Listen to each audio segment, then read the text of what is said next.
कैसे हैं आप सब? तो आजकल एक ट्रेंड बन चुका है फ़ोन पर काम करने का या लैपटॉप कंप्यूटर पे काम करने का, क्योंकि सारा जो वर्क है वो कंप्यूटर और फ़ोन पर ही होता है आजकल। तो उसी से रिलेटेड आज का जो टॉपिक है वो है carpel tunnel syndrome. Carpel tunnel syndrome एक ऐसी डिज़ीज़ है जो कि आजकल बहुत ट्रेंड में देखने को मिल सकती है, जैसा कि मुझे लगता है, क्योंकि सारा काम जो है वो लैपटॉप और फ़ोन पर ही हो चुका है। तो उसकी वजह से जो हमारी कार्पल बोन्स हैं, जो हमारे रिस्ट में मिलती है, 8 कार्पल बोन्स होती है, 8 हड्डियाँ होती हैं हमारे रिस्ट में, जिनको हम कार्पल बोन्स कहते हैं। तो उसके अंदर से एक नर्व निकलती है, उसका कंप्रेशन अगर हो जाता है, उसको मीडियन नर्व बोलते हैं, अगर उसका कंप्रेशन हो जाता है तो उसकी वजह से जो साइन सिम्पटम्स देखने को मिलते हैं, उसको हम कार्पल टनल सिंड्रोम बोलते हैं। पहले मैं आपको इसके आउटलाइन में एक बता देता हूँ कि कौन सी नर्व कहाँ से होकर निकलती है। तो हमारी जो आर्मपिट होती है, एक्जिला होती है, एक्जिला के अंदर से इसको हम एक एक बंच होता है नर्व्स का, उसको हम बोलते हैं ब्रैकियल प्लेक्सस। तो ब्रैकियल प्लेक्सस से 3 नर्व होकर निकलती है। एक रेडियल नर्व जो आपकी अंगूठे की तरफ सप्लाई करती है, एक अल्नार नर्व जिसको हम म्यूजिशियन नर्व भी बोलते हैं, वो आपके फिंगर्स और डोर्सल सरफेस पीछे की साइड आपके हैंड को सप्लाई करती है, और एक मीडियन नर्व जो कि हम आज उसके बारे में पढ़ने वाले हैं, मिडिल में होकर निकलती है। मीडियन नर्व आपकी index finger, middle finger and thumb को सप्लाई करती है। तो इसके अंदर जो रिस्क फैक्टर्स हैं वो क्या क्या हो सकते हैं, वो हम डिस्कस करते हैं। Recurrent typing of phone, recurrent typing of laptop and computer, या फिर पेशेंट को ओबेसिटी ज़्यादा है, मोटापा ज़्यादा है, उसकी वजह से भी हो सकता है। और रूमेटॉइड आर्थराइटिस की वजह से या थायराइड की वजह से भी आपको कार्पल टनल सिंड्रोम देखने को मिल सकता है।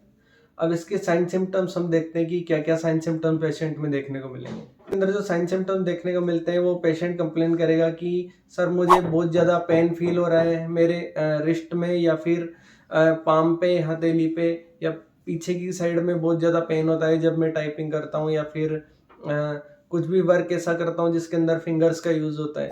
मुझे नंबनेस फील होती है, ऐसे सुनपन फील होता है हाथ में, और मोस्टली वो आपको नाइट टाइम पे ज़्यादा देखने को मिलेगा, क्योंकि डे टाइम पे आप वर्क करते हैं तो आपका ध्यान नहीं रहता, और नाइट टाइम पे जब आप रेस्ट करते हैं तो आपको ज़्यादा देखने को मिलेगा।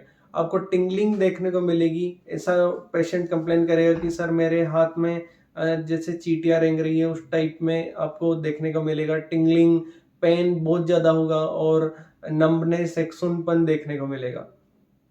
तो ये कंप्लेंट्स लेकर आपके पास पेशेंट आएगा। फर्स्टली जो हम घर पर टेस्ट कर सकते हैं और जो लैब में टेस्ट कर सकते हैं, वो दोनों अलग हैं। लैब में जो टेस्ट होता है इसके लिए वो होता है इलेक्ट्रोफिजियोलॉजिकल टेस्टिंग, और जो घर पर हम कर सकते हैं उसके अंदर फर्स्टली आता है कि फैलन टेस्ट। फैलन टेस्ट में आप क्या कर सकते हैं, आप हाथ को आपके इस तरीके से रखना है, और जो आपकी फिंगर्स हैं उनको आपको यूँ टैपिंग करना है, इस तरीके से टैपिंग करना है 1 मिनट के लिए। अगर आपको आपके हैंड में नमनेस और टिंगलिंग या पेन देखने को मिल रहा है तो हो सकता है आपको कार्पल टनल सिंड्रोम है। तो आप घर पर भी इसको एक बार टेस्ट कर सकते हैं, इसको बोलते हैं फैलन टेस्ट। सेकेंडली आप जो टेस्ट कर सकते हैं वो होता है टिनल साइन, जो कि कॉमनली आपको कार्पल टनल सिंड्रोम में देखने को मिलेगा। टिनल साइन में क्या होता है कि आपको जो रिस्ट है आपकी, यहाँ पर कार्पल बोन्स होती है, उसको आपको टैपिंग करना है इस तरीके से। अगर आप 1 मिनट तक टैपिंग करते हैं, आपके जो हैंड है उसके अंदर नमनेस फील होती है या पेन देखने को मिलता है, तो it may be lead to carpal tunnel syndrome. अब नेक्स्ट हम बताते हैं कि इसके अंदर क्यों होता है, ये किस वजह से हो सकता है। आपकी जो रिस्ट होती है उसके अंदर एक लिगामेंट होता है जिसके अंदर से होकर निकलती है मीडियन नर्व। तो वो लिगामेंट एक आप जैसे फोटो में देख सकते हैं कि कौन सा लिगामेंट होता है, ट्रांसवर्स कार्पल लिगामेंट बोलते हैं उसको हम। जैसा कि फ्रेंडशिप बैंड आप पहनाते थे पहले, तो उस टाइप में एक फ्रेंडशिप बैंड की तरह I'm होता not है gonna वो be चपटा, इस here. तरीके से। तो अगर वो उसके अंदर स्वेलिंग आ जाए, इन्फ्लामेशन हो जाए, या फिर सूजन उसके अंदर आ जाए, तो वो आपकी मीडियन नर्व को कंप्रेस कर देता है। तो उसके वजह से आपको कार्पल टनल सिंड्रोम देखने को मिलेगा। ट्रीटमेंट आप क्या क्या ले सकते हैं? ट्रीटमेंट में आप रिस्ट सपोर्ट आप रख सकते हैं। दूसरा, आप इसके अंदर आइसोमेट्रिक एक्सरसाइज कर सकते हैं, जैसा कि आप देख सकते हैं आइसोमेट्रिक एक्सरसाइज के टाइप। और स्प्लिंट्स आप लगा सकते हैं जो कि आपकी रिस्ट को और जो आपकी पाम है उसको सपोर्ट देने का काम करेगा। कोर कप स्प्लिंट आप ले सकते हैं यूज में। और क्या क्या मेडिसिन इसके अंदर ले सकते हैं, आप पेन किलर्स ले सकते हैं और कोर्टिकोस्टेरॉइड्स ले सकते हैं जो कि आपके सूजन कम करने के लिए काम में आएगी। सर्जरी आप कभी भी करवा सकते हैं। एक डे केयर प्रोसीजर है, तो डे केयर प्रोसीजर एक लोकल एनेस्थीसिया लगा के आप वो करवा सकते हैं। अगर बहुत ही ज़्यादा फेटल, बहुत ही ज़्यादा डेंजरस कंडीशन में अगर आप हैं तो उसको बोलते हैं, उस सर्जरी का नाम है ट्रांसवर्स कार्पल लिगामेंट सर्जरी।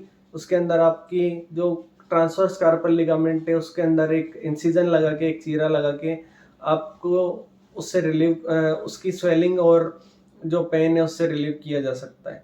तो ये एक बहुत इंपॉर्टेंट टॉपिक है जो मुझे लगता है आप कमेंट में बता सकते हैं कि आपको कौन से टॉपिक के बारे में जानना है, तो वो हम डिस्कस करेंगे। और आप शेयर करें, लाइक करें। Thank you very much.